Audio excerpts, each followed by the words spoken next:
next step, or kind of how do I evolve along with the way the audience and the world is evolving because of the medium, mainly because of the medium, I feel. So, yeah.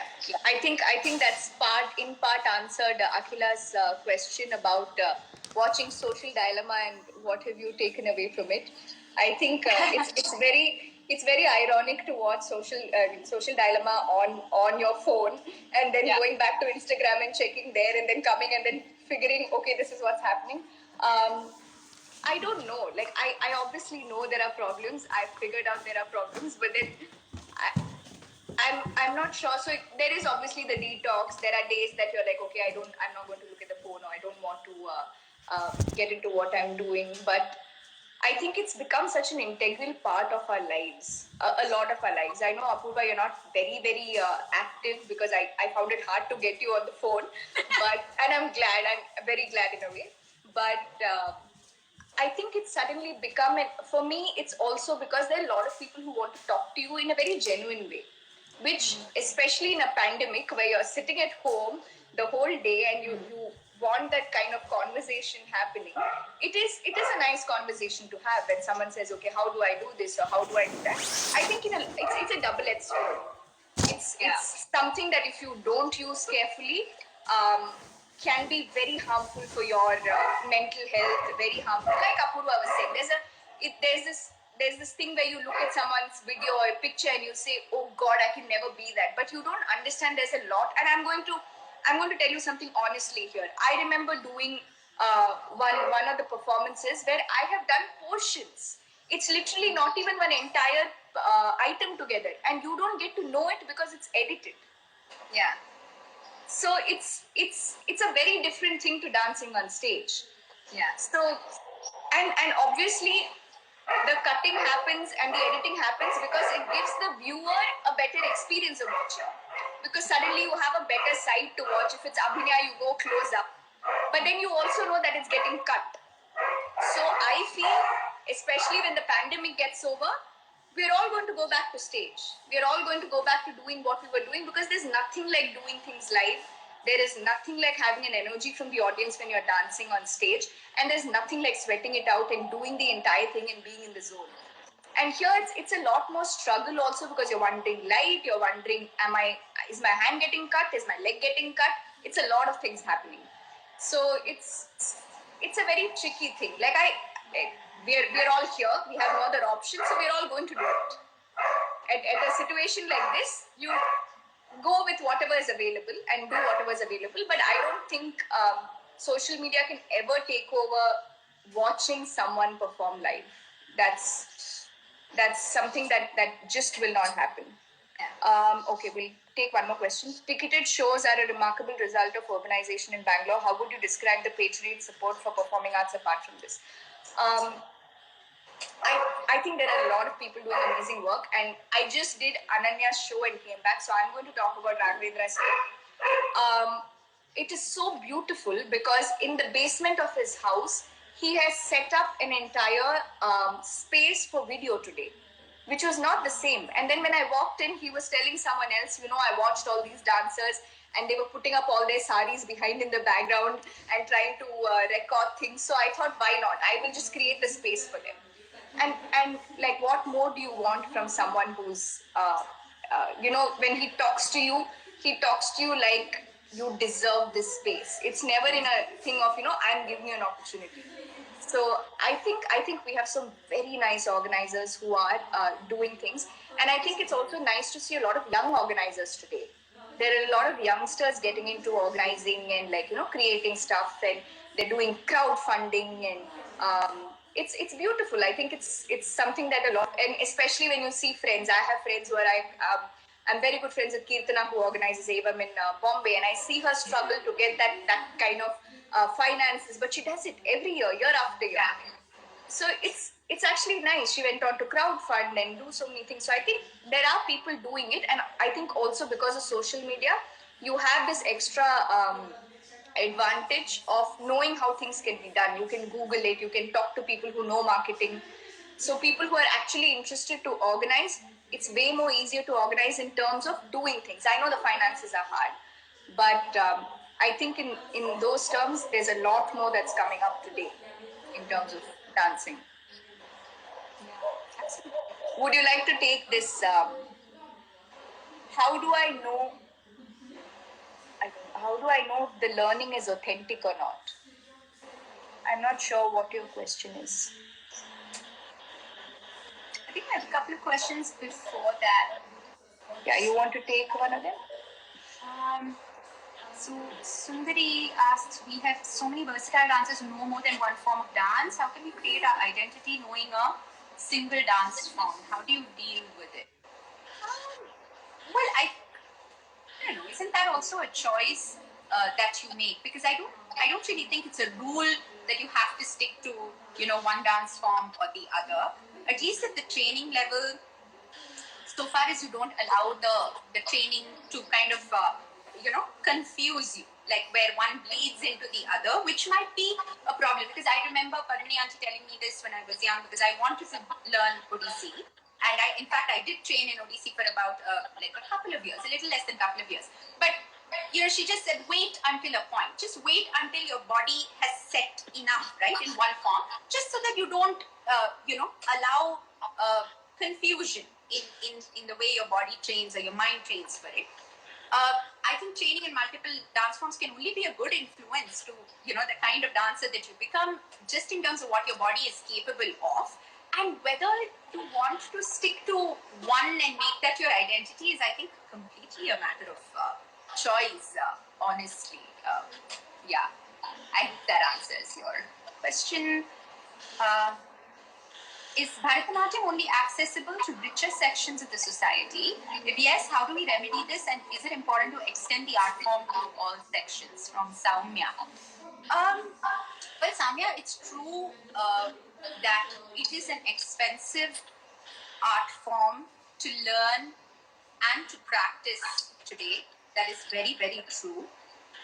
Unfortunately, even as a profession, I think performance, teaching aside, performance is not exactly a very financially viable profession today in India, right?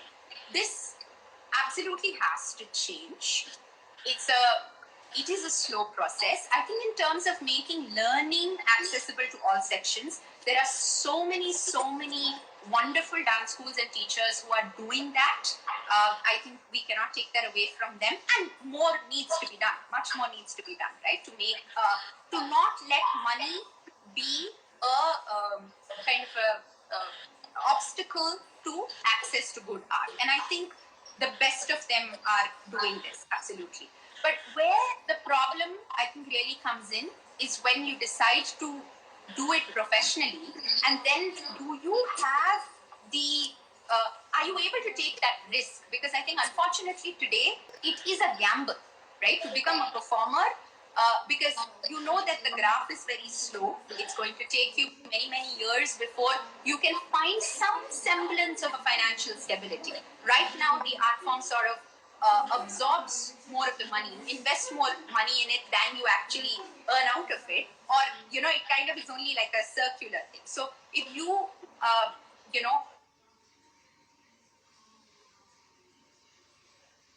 have to be completely dependent on it for your bread and butter, then it is a very big gamble. And I think that is something systemically we need to change.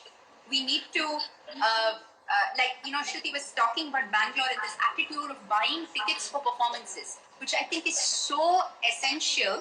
And it's one very important building block in this larger problem, right? Of kind of creating a good and a healthy ecosystem for the arts in general. And the moment you do that, I think you're automatically taking one very important step in opening out the boundaries for everybody to come, and money not being a factor, I think, for you. But I want to say something here. I mean, it's not related to the question, but something very interesting is that actually children from families who cannot afford this enjoy the art more because they're not looking at performing. So they're just looking at learning and just enjoying the art. Compared to a section that knows at some point there is an Arangetram that's coming if I do well, and then I'll be on stage and then there'll be people, which is not bad. I'm not saying it's bad. But it's so beautiful to see these little ones actually enjoying their form, knowing that they might never go on stage. In fact, there's a tidbit that Janani told my students in one of the sessions that we had with her, and she said there was an NGO that teaches children who are not from the privileged, got those children to sing a bhajan or something at the beginning for their prayer, and their parents had come, and the parents were so happy, and there was a mother who came to her and said, the only other time that I have come to an auditorium is to sweep it. And then you realize that there are so many things that you take for granted, just like going to an auditorium and just sitting and watching, not even dancing on stage. To just go sit there is something that we take for granted. It's only the fact that I have to bear Bangalore traffic and go till that space, that's all. But for someone like that, even to go sit and watch a performance is something that they don't get to do. And it's something that we can all help with. It's something that we can all, in a way, you do a show for all you dancers out there. You do a show, give these children free tickets, let them come and watch. Let them come and at least enjoy the form. Like making them do that little bit in an anniversary, making them do that first item. But I know a lot of people are doing it already. But I think we can all help. In the ecosystem, we're all part of the ecosystem, so we can all help. Yeah.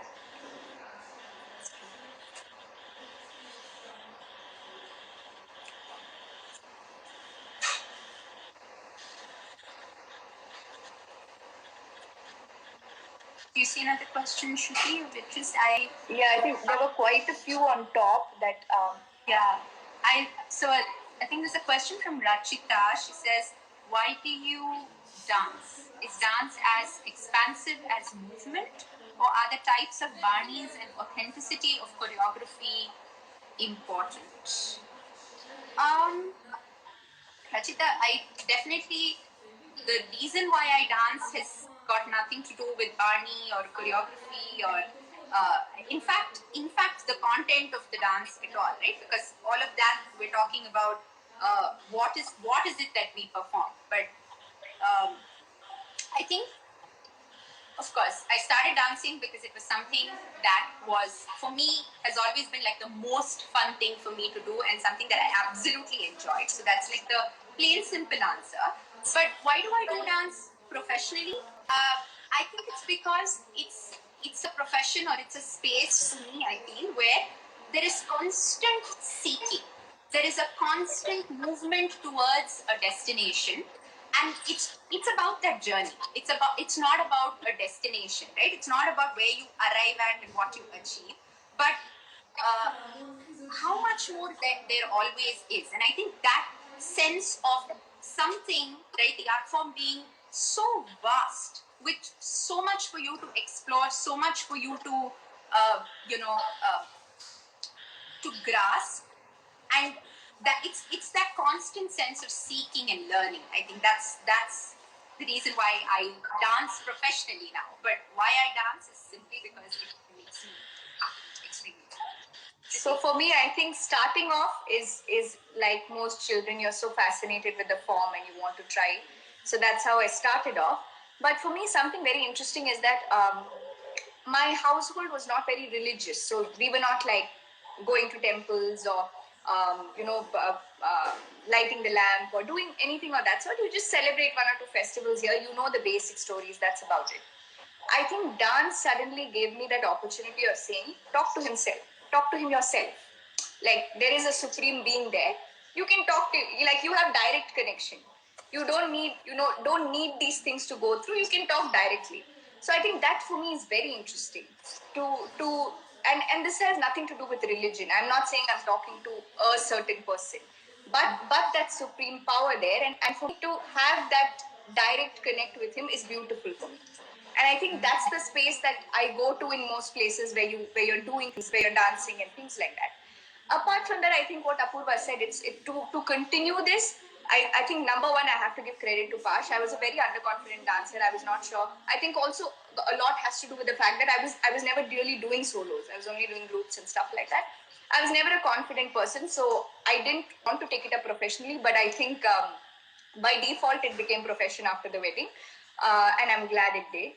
But right now it becomes it's so like when I attend Mevinana's class and he says things that I've never thought of, and you're thinking, oh God, this is such a huge world that I haven't understood at all. And to be excited about class is a beautiful feeling. To be sitting in class and learning things, that it gives you a childlike joy, which is beautiful. And I think it's just even when I started to now, it's about that joy. It's about that happiness of attending that. I think it's a beautiful world, and it's a huge world. So we have like miles to go. Absolutely. Absolutely.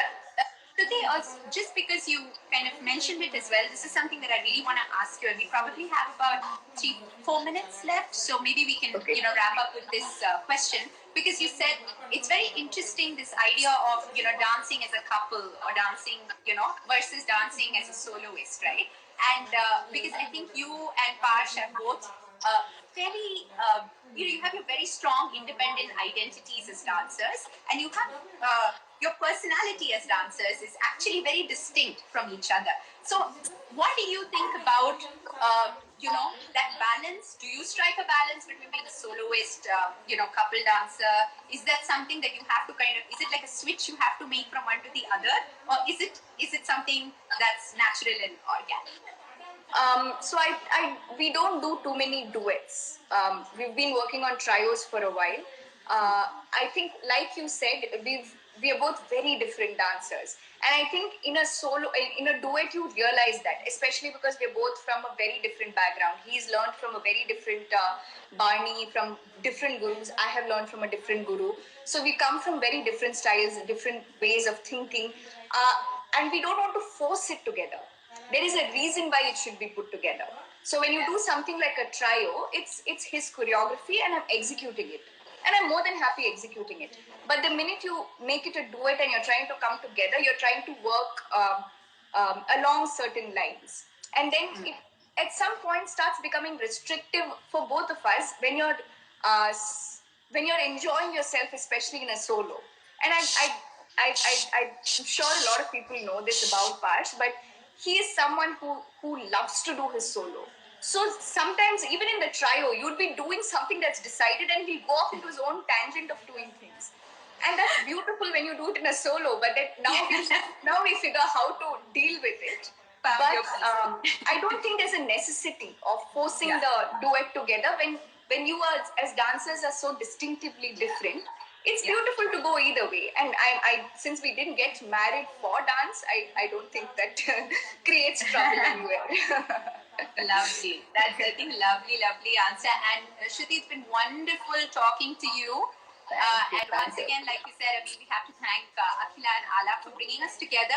And actually, like, it's so beautiful because, when we spoke to each other first, we just like made an instant connect, right? Yeah. Felt like we could talk for hours. So I'm really glad we could do this. And Yes. thank you to everybody who has joined us today and Thank have been you all. listening into the conversation. Thank you. Thank you. Bye. Bye, everybody. Bye. Good night, all of you. Good night.